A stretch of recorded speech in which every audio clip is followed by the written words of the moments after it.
शाम को आते हुए राशन लेते आना। और हाँ, मुन्ना के स्कूल में फ़ीस भरनी है, उसके लिए पैसे देते जाओ। बीवी की इस मांग पर जेब उल्टी करके दिखाने के सिवा बड़े भाई के पास कोई दूसरा उत्तर नहीं था। माथे पर चिंता की लकीरों के साथ सवेरे वह अपने काम पर निकल गया, लेकिन उस शाम उसने पूरे परिवार के सामने इस आर्थिक संकट को दूर करने के लिए एक प्रस्ताव रखा। क्यों ना हम उस प्लाट को बेच दें जिसे बाबूजी ने लक्ष्मी की शादी के लिए खरीदा था। बेटी को दी हुई चीज़ वापस नहीं मांगते, पाप लगता है। लक्ष्मी के जन्म के साथ ही घर खुशियों से भर गया था। तभी तुम्हारे बाबूजी ने तय कर लिया था कि ये प्लाट लक्ष्मी का है, जो उसे उसकी शादी में दे दिया जाएगा। माँ ने अपना विरोध जताते हुए कहा, कौन सी बेटी? वो बेटी जो प्रेम विवाह कर घर की इज्जत को खाक से मिला गई और पिताजी की अंतिम यात्रा में भी शामिल नहीं हुई। बड़े ने तंज मारते हुए कहा, मेरा मुंह मत खुलवाओ। कौन नहीं जानता कि लक्ष्मी को उस दिन गली के मोड़ से ही लौटा दिया गया था और उससे अपने पिता से आखिरी बार मिलने का हक भी छीन लिया गया था। माँ ने बेटी का पक्ष लेते हुए कहा। माँ के इस वार से दोनों बेटे चुप हो गए। न बड़ा बेटा कुछ बोल पाया, न छोटे बेटे के मुंह से कोई शब्द निकला। थोड़ी देर की शांति के बाद छोटा भाई बोला, प्लाट बेच तो देंगे, पर क्या लक्ष्मी कागजात पर दस्तखत करेगी? मुझे नहीं लगता कि वो हमारा भला सोच भी सकती है। आखिर है तो औरत जात, पुरुषों की परिस्थिति कैसे समझ पाएगी? काफ़ी वाद विवाद और सोच विचार के बाद सब इस बात पर सहमत हुए और पड़ोस की लक्ष्मी की दोस्त को बोलकर लक्ष्मी को घर आने का न्योता दिया गया। अगले दिन सुबह से ही गली के मोड़ पर खेल रहे बड़े भाई के बेटे की बुआ आ गई। बुआ आ गई की आवाज़ सुनकर घरवाले चौकन्ने हो गए। दोनों भाई मन में द्वेष और नफरत लिए इस दुविधा में थे कि उसे घर में कैसे बुलाएं।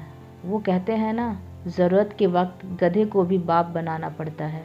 उसी कहावत के हिसाब से दोनों भाई बहन से बात करने के लिए तैयार हुए। दरवाजे पर जब बेटी और दामाद ने पूरे 7 साल बाद कदम रखा तो माँ की आंखें भर आई और दोनों को बड़े प्यार से घर के अंदर लेकर आई। बेटी और दामाद भी माँ का इतना स्नेह देकर भाव विभोर हो गए।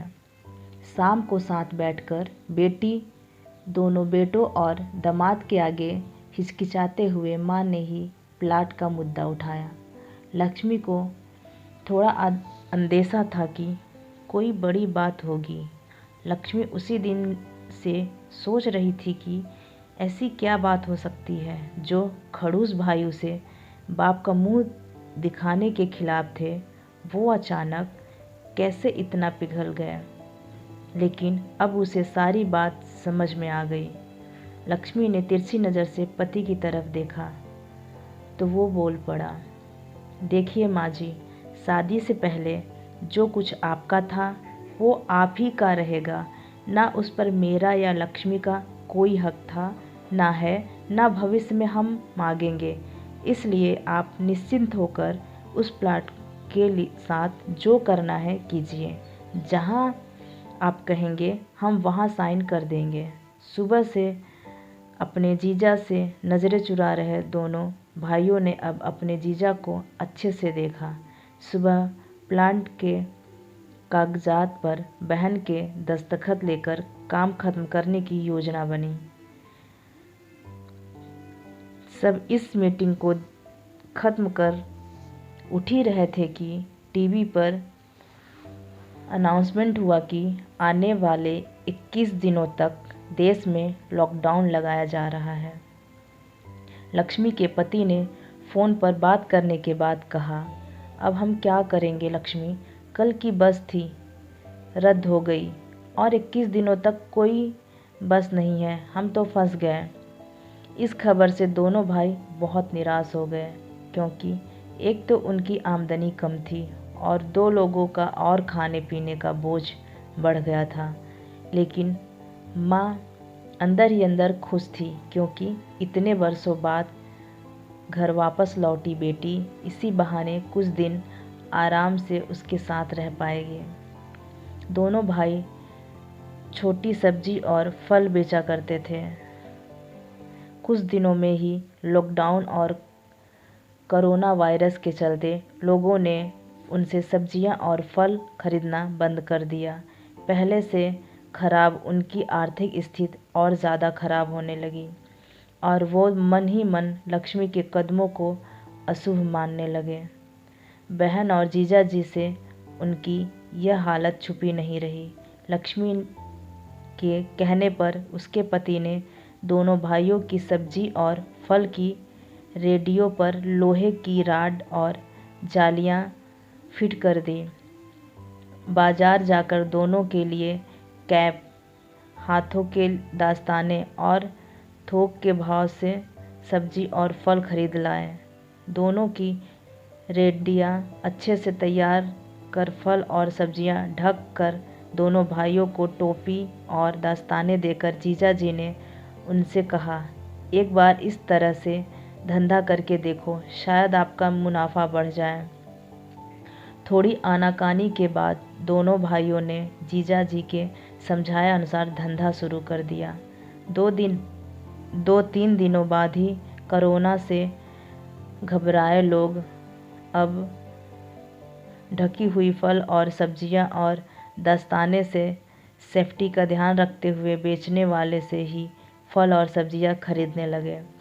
इस तरह समझदार दामाद की वजह से धीरे धीरे दोनों भाइयों का धंधा अच्छा चलने लगा और उनके घर का गल्ला जो पहले खाली हो रहा था अब धीरे धीरे भरने लगा।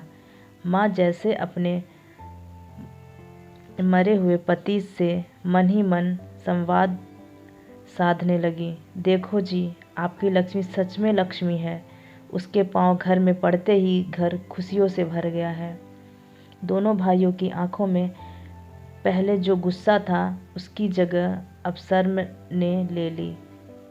वो मन ही मन सोचते थे, क्या गलत किया था बहन ने, जो हमने उसके साथ इतना बुरा सलूक किया। शादी ही तो की थी और शादी करने से पहले हमें बताया भी तो था। हम ही थे जो उसे स्वीकार नहीं कर पाए। दोनों भाइयों के मन में द्वेष और नफरत धीरे धीरे कम हो गया। 21 दिन बाद जब दीदी और जीजाजी प्लांट के कागज़ों पर साइन करने जाने लगे, तब दोनों भाइयों ने उन्हें रोक दिया और माफ़ी मांगते हुए वो पेपर्स उन्हें देते हुए बोले, शादी के वक्त हमने आपको कोई तोहफा तो दूर की बात है, आपका हक भी नहीं दिया, लेकिन अब इस प्लाट को स्वीकार कर हमें प्रायश्चित करने का एक मौका दीजिए। सभी की आंखों में खुशी के आंसू आ गए और माँ ऊपर देखकर बोली, देखा, आपकी लाडली ने आज फिर हमारा घर खुशियों से भर दिया। दोस्तों, कहानी पसंद आई हो तो एक लाइक और अपने दोस्तों से शेयर करना मत भूलना। रोज़ाना ऐसी ही कहानियों के लिए सब्सक्राइब करें स्टोरी। धन्यवाद।